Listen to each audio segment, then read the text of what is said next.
Lord, always guide me.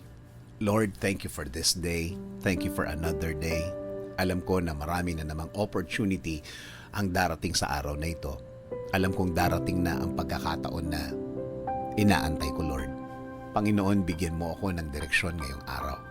Bigyan mo ako ng guide sa kung ano ang aking gagawin, lalo na sa mga problema na dumating sa aking buhay ngayon na may mga pagkakataon na nalilito na din ako, Lord.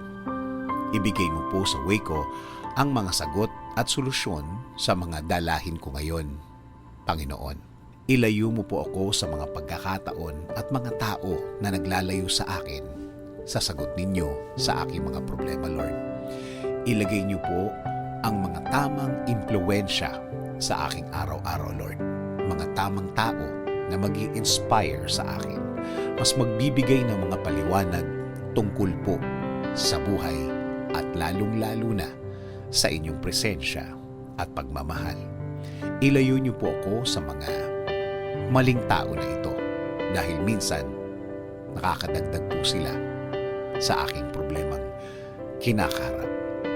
Ilayo niyo rin po ako sa mga pangyayari na maglalagay din sa akin sa mas malaking problema, Panginoon. Panginoon, itinataas ko din po ang aking pamilya. Bigyan niyo po sila ng pagmamahal. Bigyan niyo po sila ng proteksyon. Bigyan niyo po sila ng mga tamang daan at pagkakataon. Ilayo niyo po sila sa masama. Kasama din po sa aking dasal na ito, Lord, ang aking bayan.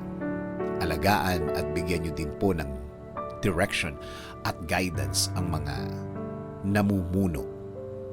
Bigyan niyo po sila ng wisdom para sa tamang pagtakbo ng aming gobyerno. Ilayo niyo po ang mga taong ito sa pag-iisip ng masama dahil buong bansa ang kanilang inaalagaan. Hindi lang Pilipino sa Pilipinas, kundi ang nasa ibang bansa. Panginoon, alam ko pong wala kayong masamang plano sa aking buhay. Alam ko pong ang lahat ng plano mo ay sa ikagaganda ng aking buhay, sa ikakaangat ng aking araw-araw. Hindi lang para sa akin, kasama na din ang aking pamilya. Please continue to give me guidance. Please continue to give me protection. Please continue to lead my life, Lord. This I ask in Jesus' name. Amen. Sabi nga sa Isaiah 30:21, whether you turn to the right or to the left, your ears will hear a voice behind you, saying, "This is the way. Walk in it."